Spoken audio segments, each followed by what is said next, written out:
নমস্কাৰ বন্ধু বান্ধৱীসকল আমাৰ ইউটিউব চেনেল উপবেদলৈ আপোনালোকক স্বাগতম গুৱাহাটীত দ্বিতীয় পৰ্যায়ৰ লকডাউন চলি আছে আজিৰ পৰা যোৰহাট পৌৰসভা এলেকাটো দ্বিতীয় পৰ্যায়ৰ লকডাউন আৰম্ভ হ'ল এনেকৈ যদি কোভিড-19 সংক্ৰমণ দিনে দিনে বৃদ্ধি পাই থাকে তেতিয়াহ'লে হয়তো খুব সোনকালে গোটেই অসমতেই আকৌ দ্বিতীয় পৰ্যায়ৰ লকডাউন আৰম্ভ হ'ব গতিকে মই আপোনালোক সকলোকে অনুৰোধ কৰোঁ যিমান পাৰে সিমান ঘৰতে থকাৰ চেষ্টা কৰক ঘৰৰ বাহিৰত ওলাই গ'লে মাস্ক ব্যৱহাৰ কৰক আৰু নিত্য প্ৰয়োজনীয় সামগ্ৰীৰ দোকানত অযথা ভিৰ নকৰিব ইজনৰ পৰা সিজনৰ মাজত ফিজিকেল ডিষ্টেন্স বজাই ৰাখক আৰু লগতে ছ'চিয়েল ডিষ্টেন্সো বজাই ৰাখক সঁচা কথা ক'বলৈ গ'লে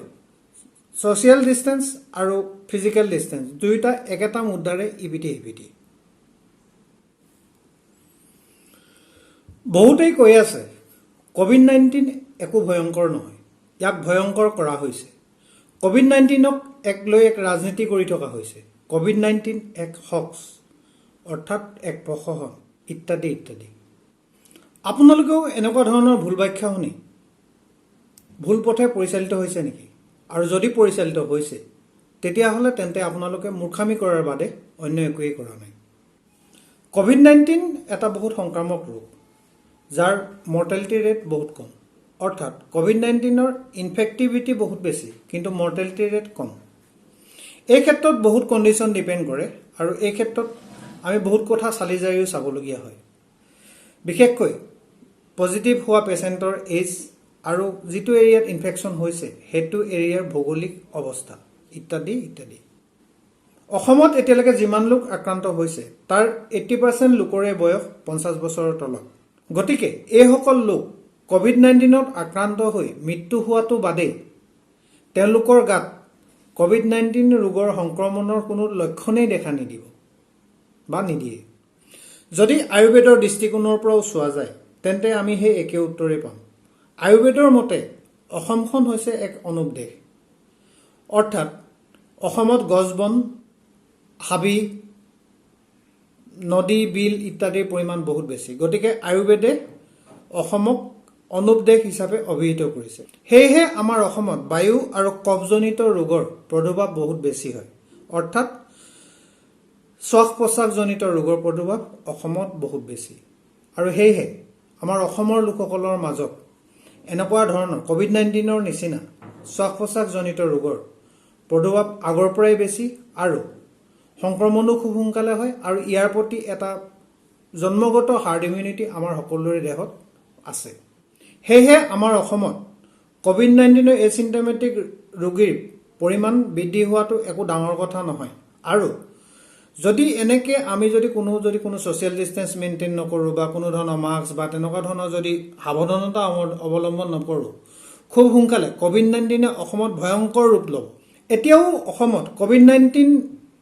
ৰোগৰ সংক্ৰমণৰ প্ৰৱণতা এতিয়াও হ্ৰাস পোৱা নাই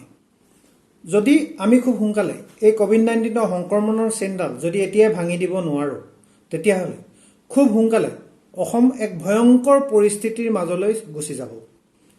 কাৰণ অসমত খুব সোনকালে বানপানীৰ সমস্যা আৰম্ভ হৈছে এতিয়া আপোনালোকে বাতৰিত পাইছে যে ঠায়ে ঠায়ে বানপানী হৈছে আৰু অলপ দিন যোৱাৰ পিছত বানপানীৰ পৰিমাণ আৰু বাঢ়ি যাব ঠিক তেনেকৈ বানপানীৰ পৰিমাণ বাঢ়ি যোৱাৰ লগে লগে অসমৰ বিভিন্ন অঞ্চলত অন্য ৰোগৰ প্ৰাদুৰ্ভাৱো বৃদ্ধি পাব মানে বানপানীৰ লগত অহা কিছুমান বেমাৰ যেনে টাইফয়েডকে আদি কৰি বহুত ধৰণৰ বেমাৰ বৃদ্ধি পাব এনেকুৱা অৱস্থাত আমাৰ মানুহবিলাকৰ ইমিউনিটি ব্ৰেকডাউন হৈ যাব আৰু এনেকুৱা ইমিউনিটি ব্ৰেকডাউন অৱস্থাত যদি কোভিড-19 সংক্ৰমণ আৰম্ভ হয় সেই এৰিয়াবিলাকত তেতিয়া বহুত মানুহ কোনো চিকিৎসা অবিহনে মৃত্যু হ'ব আৰু কোভিড-19 আক্ৰান্ত হৈ মৃত্যু হোৱা মানুহৰ সংখ্যাও বৃদ্ধি পাই যাব হয়তো এনেকুৱা হৈ যাব পাৰে আমাৰ হস্পিটেলবিলাক হয়তো হস্পিটেলৰ যিটো মেডিকেল আমাৰ ছিষ্টেম সেইটো কলাপছ হৈ যাব পাৰে অৰ্থাৎ বহুত ৰোগীয়ে আপোনাৰ কোভিড-19 সংক্ৰমণৰ কাৰণে অন্য বেমাৰত আক্ৰান্ত হ'লেও ট্ৰিটমেণ্ট নাপাব আৰু বহুত মানুহৰ মৃত্যুমুখত পৰিব গতিকে মই আপোনালোক সকলোকে হাতজোৰ কৰি অনুৰোধ জনাইছোঁ যাতে আপোনালোক এতিয়াও সাৱধান হয় কাৰণ এতিয়াও আমাৰ হাতত সময় আছে আজি আমি ইমিউনিটি কেনেকৈ বৃদ্ধি কৰিব পাৰি তাৰ বিষয়ে আলোচনা নকৰোঁ কাৰণ আমি আমাৰ ইমিউনিটি কেনেকৈ বুষ্ট কৰিব পাৰোঁ বা আমাৰ ইমিউনিটি কেনেকৈ বঢ়াব পাৰোঁ তাৰ বিষয়ে বহুতকেইটা ভিডিঅ' অলৰেডি আমি আপলোড দিছোঁ আৰু মই ওপৰৰ যিটো আই বটন আছে তাত ক্লিক কৰিলে আপোনালোকৰ মই ভিডিঅ'কেইটা দি দিছোঁ সেই আই বটনত ক্লিক কৰি আপোনালোকে সেই ভিডিঅ'কেইটা চাব পাৰিব আজি আমি আলোচনা কৰিম আপোনালোকৰ ইমিউনিটি কেনেকৈ উইক বা দুৰ্বল বুলি আপোনালোকে জানিব মানে আপোনালোকৰ ইমিউনিটি যদি দুৰ্বল হয় তাক আপোনালোকে কেনেকৈ গম পাব আমি ইয়াৰ বিষয়েহে আজি আলোচনা কৰিম যদি আপোনালোকে ইণ্টাৰনেটত সাৰ্চ কৰে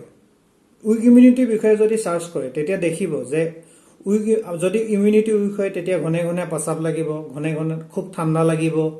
পেটৰ প্ৰব্লেম হ'ব বা আপোনালোকৰ হিলিং পাৱাৰটো কমি যাব ইত্যাদি ইত্যাদি বহুত কিবা কিবি পাব কিন্তু আচলতে তেনে নহয় অন্য বেমাৰ হলেও এনেকুৱা ধৰণৰ লক্ষণ দেখা দিব পাৰে গতিকে আমি জানিবলৈ চেষ্টা কৰিছো নহক আমাৰ ইমিউনিটি উইক বুলি আমি কেনেকৈ গম পাম এক নম্বৰতে যদি আপোনালোকৰ খুব সঘনাই ৰেস্পিৰেটৰী ট্ৰেক ইনফেকচন যেনে ব্ৰংকাইটিছ নিমোনিয়া কাণৰ ইনফেকচন বা সাইনাসাইটিছ ইত্যাদি বিভিন্ন ধৰণৰ ইনফেকচিয়াছ ডিজিজ হৈ থাকে তেতিয়া আপোনালোকৰ ৰোগ প্ৰতিৰোধক ক্ষমতা কম হ'ব পাৰে দুই নম্বৰতে যদি বিভিন্ন ধৰণৰ ব্লাড ডিসঅৰ্ডাৰ যেনে এনিমিয়া বা ৰক্তহীনতা প্লেটলেট কম ব্লাড কাউণ্টৰ খেলিমেলি ইত্যাদি থাকিলেও আপোনালোকৰ ৰোগ প্ৰতিৰোধক ক্ষমতা কম হ'ব পাৰে তিন নম্বৰতে যদি আপোনালোকৰ সঘনাই খুব স্কিনৰ এলাৰ্জি বা ফুড এলাৰ্জি হয় বা স্কিন ইনফেকচন হৈ থাকে তেতিয়াও আপোনালোকৰ ৰোগ প্ৰতিৰোধক ক্ষমতা কম হ'ব পাৰে চাৰি নম্বৰতে যদি আপোনালোকৰ কিবা ডাইজেশ্যনৰ ইছ্যু থাকে যেনে এপেটাইট লষ্ট হোৱা খাবলৈ মন নোযোৱা পেট ফুলি থকা ইত্যাদি যদি কিবা তেনেকুৱা ধৰণৰ ইছ্যু থাকে তেতিয়াও আপোনালোকৰ ইমিউনিটি উইক হ'ব পাৰে পাঁচ নম্বৰতে যদি আপোনালোকৰ কিবা অটো ইমিউনি ডিজিজ থাকে যেনে type 1 diabetes mellitus rheumatic arthritis ইত্যাদি যদি কিবা প্ৰব্লেম থাকে তেতিয়াও আপোনালোকৰ ইমিউনিটি উইক হ'ব পাৰে ছয় নম্বৰতে যদি কেঞ্চাৰ ৰোগৰ কাৰণে যদি কিবা কেমো বা ৰেডিয়েশ্যন লৈ থাকে তেতিয়াও আপোনালোকৰ ইমিউনিটি উইক হ'ব পাৰে আৰু সৰু ল'ৰা ছোৱালী যদি গ্ৰোথ ঠিকমতে নহয় তেতিয়াও ইমিউনিটি উইক হ'ব পাৰে বন্ধু বান্ধৱীসকল আজিলৈ আমি বিদায় লৈছো আমি নিজেও নাজানো আপোনালোকে আমাৰ এই ভিডিঅ'বিলাক কেনে পাইছে আপোনালোকৰ ফিডবেকবিলাকে আমাক উৎসাহিত কৰে গতিকে সাবস্ক্ৰাইব লাইক শ্বেয়াৰ আৰু কমেন্ট কৰি আপোনালোকে আমাক উৎসাহিত কৰিব বুলি আশা কৰিলো যদি আপোনালোকে আমাৰ ভিডিঅ'বিলাক বেয়া পাইছে তেতিয়াহ'লে ডিসলাইক আৰু কমেন্টত গৈ আমাক কিহত বেয়া পাইছে তাক যদি জনায় আমি নথৈ আনন্দিত হম কাৰণ আপোনালোকৰ এই ফিডবেকবিলাকেই আমাক আমাৰ চেনেলটোৰ উন্নতিত যথেষ্টখিনি সহায় কৰিব আজিলৈ আহিছো জয় অসম জয়তো ভাৰত ধন্যবাদ